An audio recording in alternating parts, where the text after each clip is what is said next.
Hello students, today we will be discussing about this normative ethics. Normative ethics देखो क्या है, ethics जो होता है, ethics के जो भी principles होते हैं normally ये norms के against में या norms के कभी support में आते हैं. जो societal norms होते हैं इसके against में भी आ सकते हैं, कुछ ethical principle and कुछ support में भी आते हैं. In fact we can say कि जो society के जो norms हैं उसको correct करने का काम करता है ethics. Isn't it?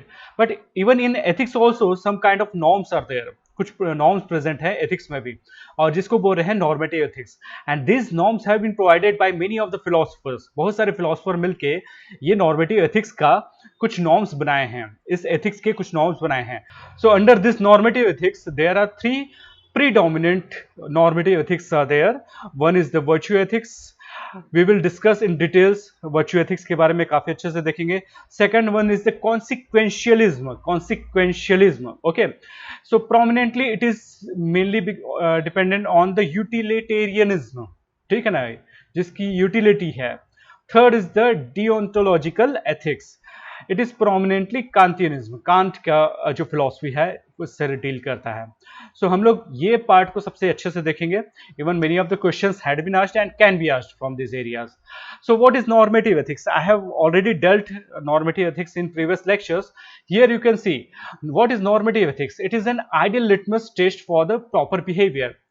Like in normative ethics ultimate result is to gain a peaceful stable society, है ना. नॉर्मेटिव एथिक्स में क्या पर्पस है कि जब आपको कुछ समझ नहीं आ रहा है तो कुछ आपको प्रिंसिपल्स प्रोवाइड किया जाएगा. जैसे कोई लिटमस टेस्ट में या किसी भी टेस्ट में क्या होता है, अगर आपका ये रिजल्ट आता है देन इट इज ओके, अगर ये नहीं आता then it's not good.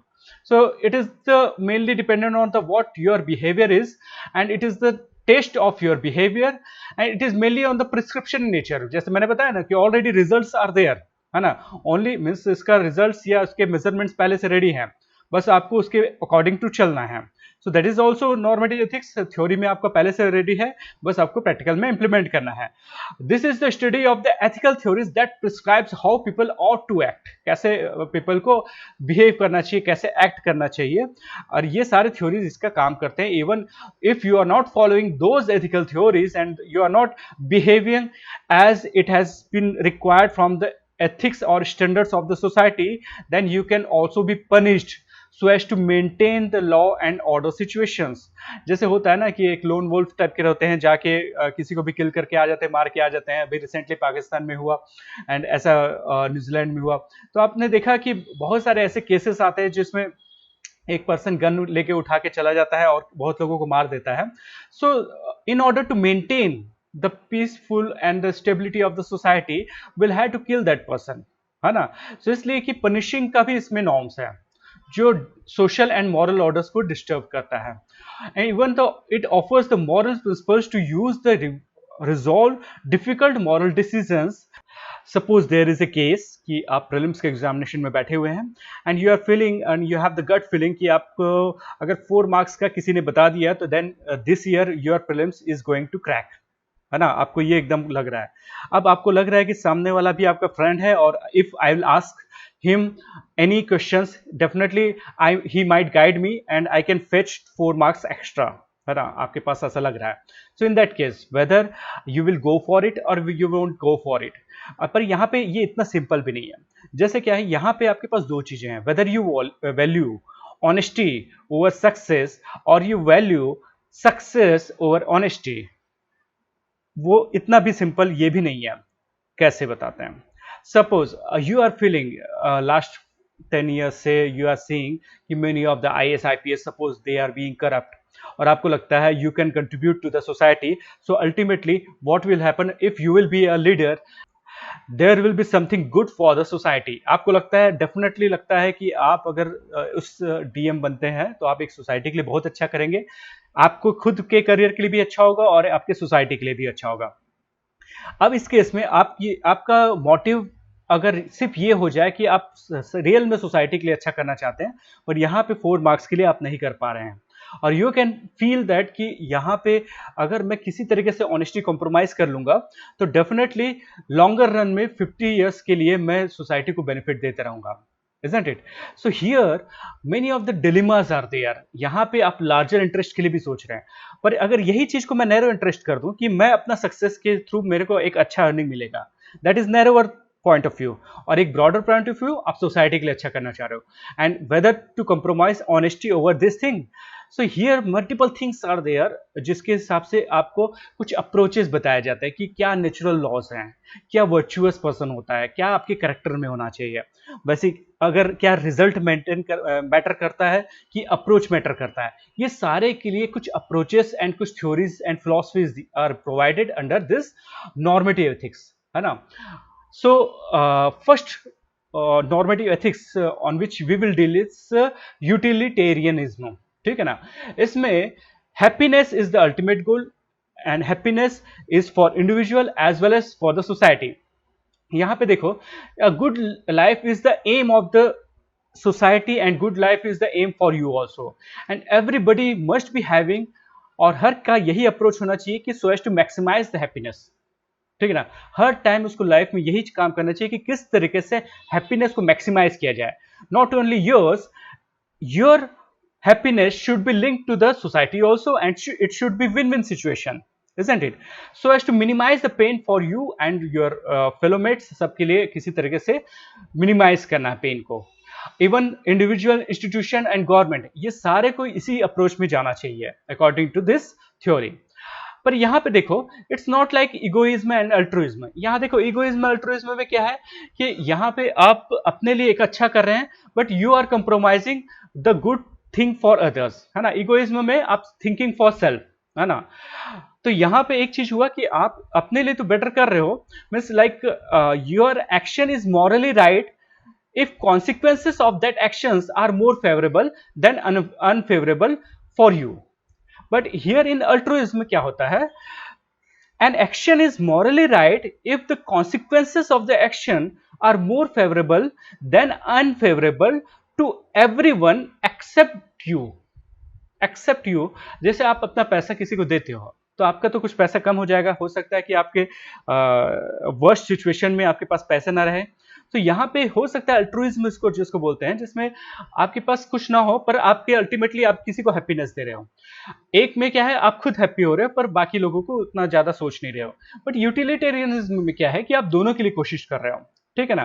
But many of the philosopher has इसको क्रिटिसाइज किए हैं यूटिलिटेरियनिज्म को, और इसका रीजन है क्योंकि यहाँ पे कहने के सेल्फिश मोटिव तो रहता ही है, और इसका ग्रॉस प्लेजर से ज्यादा आपका सेल्फिश मोटिव होने लग जाता है, और ये बैलेंस मेंटेन करना बहुत डिफिकल्ट हो जाता है.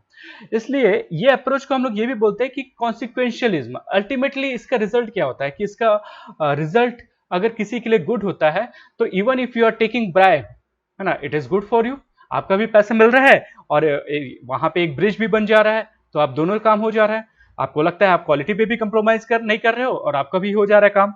So here it is like that only, it is the win win situation. But यहाँ पे देखो, ब्राइब को भी आप प्रमोट कर सकते हो because you are ultimately thinking of the results, the consequences, है ना, of your approaches, and that approach is called teleological approach. ठीक है ना. इस अप्रोच को बोला जाता है जिसका यूटिलिटी है, जिसका अल्टीमेट बेनिफिट है, that approach you will have to follow. Here means doesn't matter. जो आप इंस्ट्रूमेंट यूज करते हो वो मैटर नहीं करता, जो एजेंट है उसका कैरेक्टर भी मैटर नहीं करता. Ultimately the result matters here. Second one is the Kantian philosophy. Kant ने इस फिलॉसफी को दिया, इसको बोला जाता है डिओन्टोलॉजिकल अप्रोच, है ना. ये थ्योरी जो बोला जाता है डिओन्टोलॉजिकल थ्योरी. तो यहां पे क्या है, रिजल्ट कुछ भी हो, regardless of the result is there, your approach matters. जैसे क्या यूपीएससी एस्पिरेंट्स का हम लोग बोलते हैं कि देखो, आपका यूपीएससी में सक्सेस आना ना आना ये अल्टीमेट नहीं होता, बट ये होता है कि आपने जो गेन किया in this process, that is very much important. So if I am following this principle, that is called deontological approach. इसमें क्या होता है कि आप अपने एथिकल स्टैंडर्ड्स पे हैं, आप अपना वर्क हार्ड कर रहे हैं, आपने किसी को हर्ट नहीं किया, ऑनेस्टी के साथ काम कर रहे हैं. इवन प्रीलिम्स मेंस के एग्जामिनेशन में बिना किसी तरीके से चीटिंग से आपने एग्जामिनेशन दिया, but you are not able to succeed. Even if it might happen कि you were a good administrator, एक अच्छा एडमिनिस्ट्रेटर और मैनेजर हो सकते थे, बट अल्टीमेटली मीन्स मैटर्स. जैसे गांधी जी के लिए क्या था, द नॉन कोऑपरेशन मूवमेंट के समय क्या था कि there had been the chances, अगर नॉन कोऑपरेशन मूवमेंट कंटिन्यूस रहता, एनसीएम जो मूवमेंट था वो अगर कंटिन्यूस रहता, तो डेफिनेटली इंडिया को सक्सेस 30 इयर्स बैक मिल जाता, और हो सकता है बहुत लोग इकोनॉमिकली प्रॉस्परस हो जाते हैं, थोड़ा बहुत तो प्रॉस्परस होते हैं, जो पॉवर्टी का जो लेवल है उससे तो थोड़ा सा इंक्रीज हो जाता, कॉन्स्टिट्यूशन 20 इयर्स बैक हो जाता, बन जाता। तो इस कंडीशन में, और हो सकता है इसके कारण से, जैसे उसके बाद तो आपको देखोगे भगत सिंह की डेथ हुई, आजाद की डेथ हुई, बहुत लोगों की डेथ हुई, तो ये डेथ भी आप प्रिवेंट कर सकते थे। So there are multiple chances, पर यहां पे गांधी जी ने क्या किया, he doesn't want to compromise with his principle कि ट्रुथ एंड अहिंसा, है ना, नॉन वायलेंस जो हो रहा है, सत्य और अहिंसा को he doesn't want to compromise in any case. Even यहां पे इंडिया का फ्रीडम भी अगर दांव पे है, he is not willing to compromise on this things. So that's why here means matters, यहां पे मैटर करता है आप कितना अपने आपको एथिकली डिटरमाइंड रखते हो, whether an action is moral और नॉट। रिजल्ट कुछ भी हो सकता है, that action matters to you, ठीक है ना। So here the moral obligations और duty which alone counts for determining, जैसे आपने अगर कुछ डिपार्टमेंट के लिए अच्छा करने की कोशिश किया, that only is sufficient, it might happen कि अल्टीमेटली इसका रिजल्ट अच्छा नहीं हुआ, इट माइट हैपन, ठीक है ना। So it is belongs to the agent sense of duty, है ना।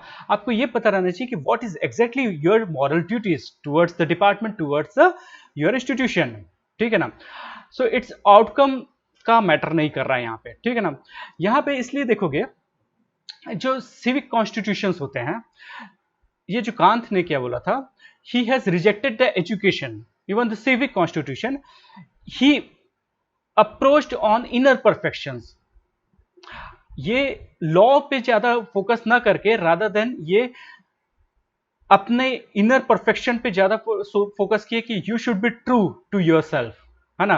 देखो सत्याग्रह का मीनिंग क्या था कि आप हमेशा से अपने ट्रू प्रिंसिपल्स पे चलते रहो, और अल्टीमेटली सामने वाले को आपके प्रिंसिपल के आगे बो डाउन होना पड़े, झुकना पड़ जाए, ठीक है ना। सत्य के थ्रू आग्रह करना, है ना।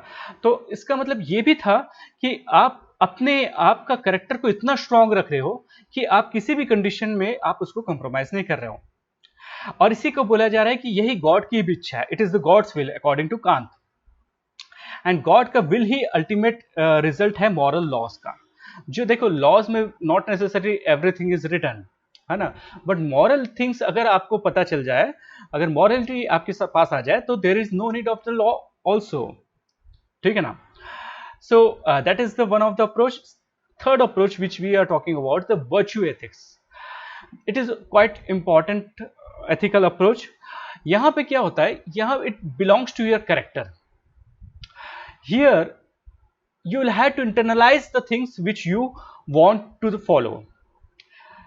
Here doing things, it is important, ये तो ठीक है कि right thing is important, but उससे ज्यादा important है कि you should be a virtuous person, आपको गुणकारी पर्सन बनना है, गुणी व्यक्ति बनना है, जितने 36 गुण होते हैं सारे गुण आपके में होने चाहिए।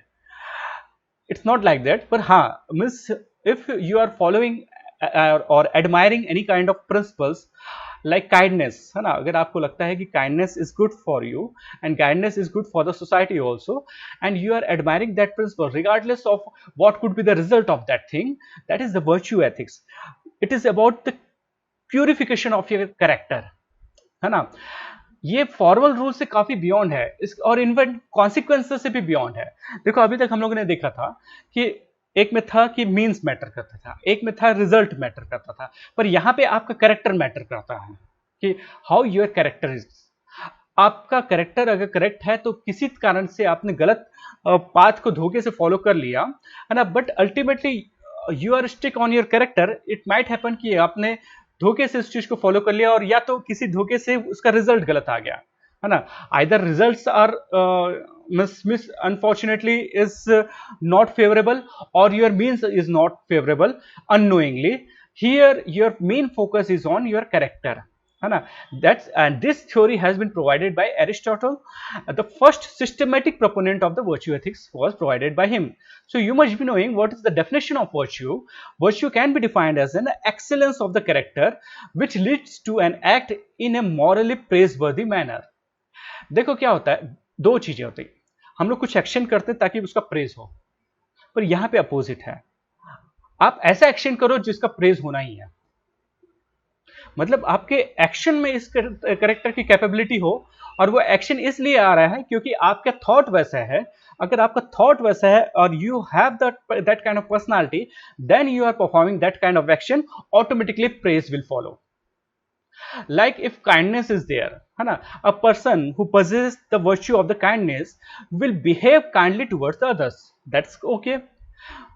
He will not act kindly mainly because he thinks that it is the duty to do so.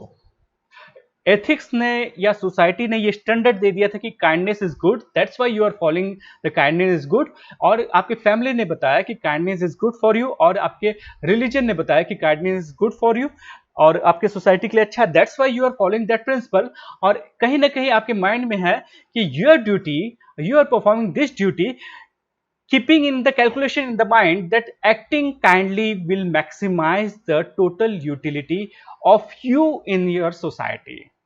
आपका अल्टीमेटली वैल्यू बढ़ेगा, आपका जो इमेज है वो बढ़ेगा काइंडनेस से. कहीं ना कहीं आपके माइंड में अगर ये है, that is not the virtue which we are expecting. Virtueness मतलब आपको kindness as a feeling, you admire it. और ये जो काइंड, आप इसलिए काइंड हो क्योंकि you possess the virtue of kindness, you have internalized the virtues and it has become your moral character. That's why a truly moral person is virtuous person. जो एक पूरा moral person है, completely moral person है, he is virtuous person according to this principle of the Aristotle. ठीक है ना. So opposite to virtue is the vice, है ना. It is an acquired weakness of character which makes one act in immorally blameworthy manner. आपका कोई character आपने लिया है किसी और पर्सन से या सोसाइटी से, एंड उसको किसी भी तरीके से प्रेज नहीं मिल सकता because you have that kind of weaknesses जो कि कहीं पे भी प्रेज वर्दी नहीं है ना. So the bad acts arise from one's moral weaknesses. अगर आपका मॉरली करेक्ट नहीं है तो इसका मतलब आप कहीं ना कहीं गलत कर सकते हैं, और यहाँ पे ही वाइस चालू होता है. बट यहाँ पे ये जरूरी नहीं कि those which are non moral are vice. देखो यहाँ पे आपको समझना जरूरी है. Vice is harmful for society, but non moral is not all the time harmful for the society. ठीक है ना. तो वाइस मतलब आपने बैड कैरेक्टर चूज कर लिया. नॉन मॉरल मतलब आपने कोई कैरेक्टर चूज किया which might be dangerous and which has the potential कि वो किसी सोसाइटी के लिए खराब कर सकता है. Is it clear to you? So non moral virtues can be used for bad ends also. जैसे virtues are having two kinds of distinction, one is the moral virtues and second one is the non moral virtues. जैसे moral virtues में kindness है, benevolence है, this compassion, honesty, consciousness and this gratitude. These are moral virtues and which are praised, and whenever you are following in your character, ये हमेशा से praiseworthy है. But non-moral virtues are also there, like self-control. Whether it is wise? No, it is not wise, but it is wise. Fine. देखो, self control होना चाहिए, patience होना चाहिए, करेज होना चाहिए, एंड्योरेंस होना चाहिए, प्रिजर्वेंस होना चाहिए. ये सारे चीजें नॉन मॉरल वर्च्यूज में आते हैं, but not necessarily it is प्रेजवर्दी, है ना, and it is good for your society. But देखो, सेल्फ कंट्रोल का मैं दो चीजें बता रहा हूं. वन, सेल्फ कंट्रोल ये है कि आपके साथ किसी ने गलत किया, आपने मन में रखा रहा, और वही जो बदले की आग आपको जलाती रही, और 20 साल बाद आपने बदला लिया, जैसे उधम सिंह के साथ हुआ था, है ना. उसने इतने साल बाद उसने बदला लिया. So in the same way, if you have self control and if you are utilising that self control कि आप उसको फ्यूचर में किसी चीज के लिए यूज कर सको, किसी बैड एक्टिंग के लिए यूज कर सको. उधम का केस में मैं बैड नहीं बोल रहा हूं, बट आपके पास कोई माइंड में ऐसा चीज है कि आप जैसे आप जेल में हो और आपका माइंड में है कि आप अगर 20 साल तक अगर वेट कर रहे हो कि मैं किसी तरीके से यहाँ से निकलो, यू आर शोइंग कि आपका गुड कैरेक्टर है, परस्यूट ऑफ हैप्पीनेस आपने देखा होगा मूवी. तो ये जो सेल्फ कंट्रोल है, दैट इज ओके, है ना। बट अगर यहाँ पे सेल्फ कंट्रोल आपने ये देखा कि anger the anger as a character is the vice for the society, आपको नहीं रखना है और आप कंट्रोल किए आपको, और you have forgiven him. So here the forgiveness is the moral virtues. So self control can be used for breaking of the jails also, and can also be used for the forgiving someone also. In the same way the patience can also be there. Courage में भी ऐसा होता है कि आपके पास courage है तो आपने 10 आदमी को मार दिया, और courage है तो at the same time आपने जो flood victims है उसको आपने save कर लिया. So that's why courage होने के कारण से आप बैंक को भी लूट सकते हो. So that's why moral virtues always promote a moral life. ठीक है. So Aristotle के virtual ethics में जो Aristotle has focused on the developing of the moral character by becoming a virtuous person is more important than knowledge of moral principles. देखो, आपको ethics पढ़ाने के बाद, ये सारे सब्जेक्ट पढ़ाने के बाद अल्टीमेटली एम क्या है यूपीएससी का? The ultimate aim is to behave morally in the society. Once you will be a public agent or public administrator, जब भी रहोगे, you will be following these principles. But you are having the knowledge of this moral principles, you have intellectual knowledge, and you are performing this knowledge intellectually so as to give benefit to you only. आप किसी और को guide कर रहे हैं, अपने नीचे वाले को बोल रहे हो कि morally you should be correct, you are knowing because ये प्रिंसिपल को आप जान रहे हो कि हाँ मॉरली करेक्ट होना ठीक होता है, but you are utilising just for the convenience, isn't it? So here that's why it is asked कि आपको नॉलेज होने से काम नहीं चलता. जैसे अगर आपने मॉरल एजुकेशन की बात हम लोग करते हैं, we should be providing moral education, does it mean कि मॉरल एजुकेशन प्रोवाइड करने से ये रेप के इंसिडेंसेस खत्म हो जाएंगे और all kinds of criminal activities will be stopped? No. Even if you are having knowledge of the moral principles, it is not guaranteed that whether you are following that quality throughout your life, because you are not yet virtuous person. You have the knowledge of the virtual ethics. ठीक है ना. Role of the rules and principles as guide to the actions. And it also because what happens, Aristotle ने ये बोला था कि आपको rules and principal तो पता रहना ही चाहिए, तभी तो आप किसी चीज के लिए वो तभी तो वर्चुअस हो पाओगे. You should be knowing what is right and what is wrong for you, है ना. और यहाँ पे यही चीज होता है कि many of the people are not able to perform virtuously. Just reason behind that is that nobody has told that it is virtuous in nature, है ना, क्योंकि किसी ने बताया ही नहीं कि ये वर्चुअस होता है. तो mere knowledge of moral principle and accepting them intellectually is not sufficient for making a person moral. Even unawareness can also lead to the immoral activities, है ना. आप चाह रहे हो कि virtuous person होना चाहिए, पर ultimately you are not following the virtual principles. So ये एक प्रॉब्लम हो जाता है. Virtue ethics trace his moral actions to his motivation arising from his virtuous character.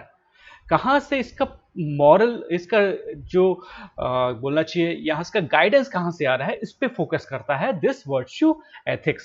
It is important to follow the moral course of action. It is more important to be genuinely moral person rather than being following the moral course of actions. ठीक है ना, यहाँ तक clear हो गया होगा. कुछ criticism है, हर एक थ्योरी का आपको क्रिटिसिज्म दिखेगा, क्योंकि virtue ethics assumes that men are naturally good. देखो क्या है, हम लोग ये बोल रहे थे कि किसी को वर्च्युअस है कि नहीं वो तो उसको पता नहीं है. तो इस हिसाब से, इस थ्योरी के हिसाब से we are feeling and we are accepting that people are born to be naturally good, है ना. एंड अगर उनको नहीं बताया गया तो वो तभी भी एक वर्च्युअस टाइप से काम करेंगे और मॉरली वो न्यूट्रल होते हैं. ये assumption itself is questionable. In some traditions like Christianity, men are considered sinful and it is also considered evil, and that their redemption depends on divine grace.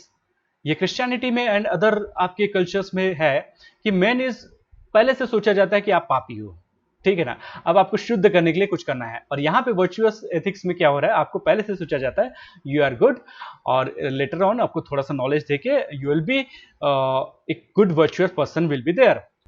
Often the lack of knowledge is the main reason कि आप virtuous person नहीं हो पा रहे हो, ठीक है ना. So there should be you should be knowing the difference between what is and what not is a virtue. ठीक है ना. So even after cultivating the moral character one may not know what virtue involves in a particular situation. ऐसा होता है, देखो क्या होता है, आपका moral character है but आप you are not having the knowledge of the virtue and इसी के कारण से you are not able to have decisions. और इसलिए जरूरी नहीं है कि आप moral character होते हुए भी you will be virtuous in all the situations. जैसे क्या होता है कि सोक्रेट्स, प्लेटोस एंड एरिस्टोटल्स, ये तो इतने बड़े बड़े थ्योरी दिए उन्होंने, इतने सारे प्रिंसिपल्स इन्होंने दिया था, फिलॉसफी दिया था, बट उस समय जो एथिकल सिस्टम में जो एक फ्लॉ था कि स्लेवरी, और स्लेवरी को वो खुद में एक्सेप्ट करते थे उस चीज को, है ना. So here you can C they don't have knowledge, और वो इस चीज पे सोचे ही नहीं कि स्लेवरी इटसेल्फ एक वर्चुअस पर्सन के पर्सनालिटी से डिफरेंट हो सकता है, ठीक है ना. सो इसलिए यहाँ पे आपको यू कैन सी कि even if you are not having knowledge, just because society is blind, you might also be blind, ठीक है ना. सो दिस जो फिलोसफर्स है, टॉप नोन फिलोसफर है, इनको अगर धोखा मिल सकता है, then you can also be fooled in that case. And also you can see somewhere this virtuosity and we can say the certain qualities of the moral virtue like generosity can be misplaced also. जैसे क्या होता है कि आपने kindness के लिए किसी जो रॉक था उसको आपने काइंडनेस के हिसाब से आपने अपना कुछ दे दिया और वो बगल से पॉकेट मार के चला गया, ठीक है ना. आप दान कर रहे थे कुछ पैसे अपने में से, अब उसने देखा कि आपके पास 100 रुपीज का बहुत सारे नोट्स हैं और वो उसने अपने फ्रेंड्स को बता दिया और वहां से वो लेके चला गया. तो यहाँ पे क्या होता है, जनरसिटी में भी ऐसा नहीं है कि आपको at least you will have to जज समवेयर, और इनडायरेक्टली क्या हो रहा है कि you are promoting those things. कैसे, आप क्या है कि जो दान देते हैं उनको अगर फ्यूचर में कभी बताओगे कि ऐसा हुआ था तो वो लोग दान नहीं देंगे. एट द सेम टाइम आपने उनको कैरेक्टर को प्रमोट कर दिया जो इस टाइप का एक्टिविटी करते हैं, क्योंकि उनको आपका वॉलेट मिल गया. So here misplaced generosity is also somewhere lacking and it can be called as the criticizing the virtual ethics. Even Aristotle has considered pride as a virtue. This pride as a virtue उसने consider किया था, but Christianity में देखोगे कि pride को as a सिन हम लोग मानते हैं. So in spite of the above weaknesses we can say these are the weaknesses of this virtual ethics, but why we are still following this virtual ethics? Because these are the norms. आपको कुछ norms मिलते हैं, कुछ flaws हो सकते हैं, but there is certain norms for the ethical people, and you can follow the deontological approach, teleological approach also, and also this virtual ethics also, because it keeps on providing the corrective action which is needed for your moral perspectives of the behavior rather than rule based ethics such as consequentialism and this deontology, ठीक है ना. इसी type के approach में एक और approach you will see the natural ethics, natural law ethics. हम लोग बोलते हैं ना बहुत सारे ये नेचुरल लॉ है करके, है ना. वैसे एथिक्स में भी कुछ नेचुरल लॉज हैं जो कि हम लोग वहां से निकाल सकते हैं, लाइक सेविंग द लाइफ, है ना, saving the life of others and preserving the life of yourself and others. It is the natural law, आपको किसी को बताने की जरूरत नहीं है. और इसी चीज को एक्विनास ने बोला कि every natural object has the natural purpose of the function. हर का एक फंक्शन है, इसी पे तो डिपेंड करता है इकोसिस्टम, ठीक है ना. हर का किसी का फंक्शन है जो कि एक दूसरे को बेनिफिट देते रहते हैं. ट्री अपना फंक्शन कर रहा है जिसके कारण से हमको कार्बन डाइऑक्साइड जो एक्सेसिव एटमॉस्फेयर में हो जाता है, those are being absorbed and oxygen is being released by the trees, and those functions are being utilised by all of the animals and faunas and floras, isn't it? So every natural object has natural purpose of the functions. Even bacteria का भी काम है कि decompose करना, vultures का काम है dead कैरेकस को किसी तरीके से मूव आउट करना. So when natural objects perform their purpose, the resulting situation is wholesome. सबके बेनिफिट के लिए यूज होता है, and which is their natural value. यही होता है नेचुरल वैल्यू. हर किसी को अगर प्रिजर्व करने की कोशिश करें आप, है ना, आप नेचुरल लॉ में जो चीजें होती है कि लाइफ को आपको सेव करना है, हैबिटेट्स को सेव करना है, if you are following this principles then you are following natural law ethics. But when natural objects are unable to perform their natural functions or achieve their natural purposes, the resulting situation is undesirable. हम लोग का होता है कि हम लोग killing of the birds करते हैं, ह्यूमन को किलिंग करते हैं, वूम को किल कर देते हैं, गर्ल को किल कर देते हैं, गर्ल चाइल्ड को किल कर देते हैं, ये अनडिजायरेबल है.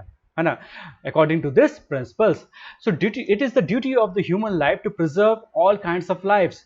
That is basic to the natural law ethics, and it sets it apart from other approaches to the ethics. अगर आपका बस इतना ही चीज को आप ध्यान रख लो, तो automatically you will serve a good duty. आप ड्यूटी जब फॉलो करेंगे तो आप यू माइट बी नोइंग कि आपका एक इनडिसिप्लिन एक्ट कितने लोगों के लाइफ को हार्म कर सकता है. आपका एक ignorance can have many casualties in the disaster in case of disasters. So इसलिए क्या होता है कि अगर आपको लाइफ को आप प्रिजर्व करने की कोशिश करोगे, so everything will automatically be moral and ethical. So here the moral duty of the people to support the institutions such as marriage, civil governments, and promotes the social stability. यही होता है ना. देखो, if marriage as a institution you are following, अगर आप इसको preserve करने की कोशिश करते हैं, whether it is maintaining the stability of the society and whether it is ensuring the stability of the society. You have seen in the history also many of the cases, even many of the dynasties have been fallen just because for a single woman many of the men are chasing, and it is vice versa also. For the single men many women are chasing, और इसके कारण से बहुत सारे harm हुए हैं society में. So that's why अगर marriage as a institution, if देखोगे कि हर जगह हर एक कल्चर में मैरिज को बहुत ज़्यादा प्रिजर्व किया जाता है. मैरिज शुड बी देयर, और ये कॉमनली हर एक सोसाइटी में एक ट्रेडिशन बना हुआ है. इवन सिविल गवर्नमेंट्स जो होते हैं उसको फॉलो करना, प्रिंसिपल को फॉलो करना, that is mainly reason behind the stability of the society. And people का ये मॉरल ड्यूटी होता है, you will have to preserve this things, क्योंकि indirectly it is related to the preservation of your life, है ना. Preserving the life, आप trees को नहीं हर्ट करते हो तो अल्टीमेटली ऑक्सीजन देगा, तो it will be the benefit of the society. Also we can also call, जैसे हार्ट का नेचुरल पर्पस क्या है कि वो ब्लड को सर्कुलेट करना, so that it can preserve the life. In the same way many of the practices, है ना, इसी प्रिंसिपल्स को फॉलो करके many of the practices like जो अबॉर्शन और स्टरलाइजेशन के अगेंस्ट में जो लोग अपोज करते हैं वो इसी प्रिंसिपल पे काम करते हैं. जैसे रोमन कैथोलिक्स में देखोगे, the religious principles are mainly based on the theological doctrines of this Aquinas. Why? Because here natural law says that आपको अबॉर्शन नहीं करना है, and artificial means of the birth control you don't have to use, क्योंकि जो भी life naturally आ रहा है you will have to allow them कि उनको आना चाहिए. ठीक है ना. सो ये इसलिए क्रिश्चियनिटी में आप देखोगे कि जो रोमन कैथोलिक में है वहाँ पे फर्टिलिटी रेट काफ़ी ज़्यादा हाई है, even in the Muslims also. So कई जगह पे अबॉर्शन को डिनाई किया हुआ है. At the same time the birth control mechanism is not allowed just because they follow this principles. ठीक है ना. बट इसका इनडायरेक्ट इंपैक्ट भी हो सकता है. हम लोग इसी को क्रिटिसाइज में वो बोलेंगे, अगर ज्यादा नंबर ऑफ पॉपुलेशन होंगे, if more number of the population will be there, ultimately what will happen, pollution will be there, it will not be a good for the society, है ना. सो अगेन वही हो गया, बहुजन हिताय बहुजन सुखाय. तो इसमें क्या हुआ कि अगर एक पर्सन के पैदा नहीं होने से या ऐसी करके बहुत इंडिविजुअल के नहीं बर्थ लेने से अगर अल्टीमेटली पोल्यूशन कंट्रोल होता है एंड रिसोर्स पे प्रेशर कम होता है, then that is very much welcome. ठीक है ना. So here you can see the natural law ethics derive its moral principles for the natural value of the life, the need for the stable social life, this stable social life, the need for the stable social life, it is the driver for the morality here. तो criticism में क्या है कि देखो, अगर natural purpose को आप promote करते हैं तो ये हमेशा से डिजायरेबल नहीं होता, है ना. जैसे मैंने बताया पोल्यूशन के केस में, natural processes and function may not yield morally acceptable principles. ठीक है ना. ये हो सकता है जैसे आप यू हैव अलाउड कि आप टाइगर को घूमने दो, कि उसको नहीं मारना चाहिए, पता चला 10 आदमी को खा के आ गया वो. ठीक है ना. तो यहाँ पे क्या हुआ कि नेचुरल प्रोसेस को जब भी हम लोग अलाउ करते हैं, या तो हम लोग पीपल के फ्रीडम के लिए या किसी तरीके के डिप्रेशन, जैसे अगर बहुत लोग सुसाइड कर रहे हैं, है ना, डिप्रेशन के कारण से इतने लोग जो सुसाइड किए, अगर हम लोग उनको फ्री छोड़ देंगे तो they will be the source for many kind of the corona cases, और दे themselves are vulnerable to the corona cases, है ना. इम्यूनिटी डाउन हो जाता है जब भी स्ट्रेस होता है. सो दैट्स वाई हियर अगर हम लोग इसको ओपन छोड़ देते हैं तो क्या होगा कि बहुत लोगों का जो preserving the life is not preserved here, है ना. जस्ट टू हैव डिप्रेशन नहीं होना चाहिए, या कुछ लोगों के सुसाइड को रोकने के लिए क्या हम लोग कोरोना के लिए लॉकडाउन को ओपन कर सकते हैं. So here that kind of cases can come. Natural law theories picks and choose what they regard as natural. यहाँ पे एक प्रॉब्लम है, जैसे क्या है, हम लोग कुछ को बोलते हैं नेचुरल है, कुछ इज नॉट नेचुरल. जैसे कॉर्निवोर्स एनिमल्स आर देयर, उनका काम क्या है कि वो किसी और का लाइफ लेके ही अपने आप को सर्वाइव करवाते हैं. So here even the tribes also. So here किसको आप नेचुरल बोलोगे, कि प्रिजर्विंग द लाइफ, कि उनका जो प्रे एंड प्रेडेटर का जो रिलेशनशिप है उसको आप नेचुरल बोलोगे. यहाँ पे डार्विनिज्म में भी आ गया कि डार्विनिज्म तो बोल रहे हैं कि जो वीकर हैं उनको तो they are bound to die, और उनको खत्म होना ही पड़ेगा, है ना. Even in the field also आपके जो वीड्स जो होते हैं, those are consuming the important fertiliser which are required for the agriculture. अगर उसको खा जाते हैं, even the case of the locust also, तो इसमें क्या होता है कि आप क्या उसका लाइफ को, लोकस्ट का लाइफ को प्रिजर्व करना चाहिए, इसलिए आप उसको सेव करेंगे. सो हियर 30 लाख पीपल का एक दिन में अगर खाना खा रहे हैं, तो मतलब 30 लाख पीपल का हंगर के कारण से प्रॉब्लम हो सकता है. Even the sting of the female mosquitoes, even that could be also dangerous. So what you do कि आप किसी तरीके से मलेरिया ना हो करके सीजन में होने से पहले ही आप सारे मैकेनिज्म कर देते हैं so as to destroy the habitats of the mosquitoes. So here it's not like all the times you can follow the natural laws, but here also the value of this law is it provides you a norm for your ethical standards. ठीक है. So any doubt you are having, you can write or ask me in the classes. Thank you.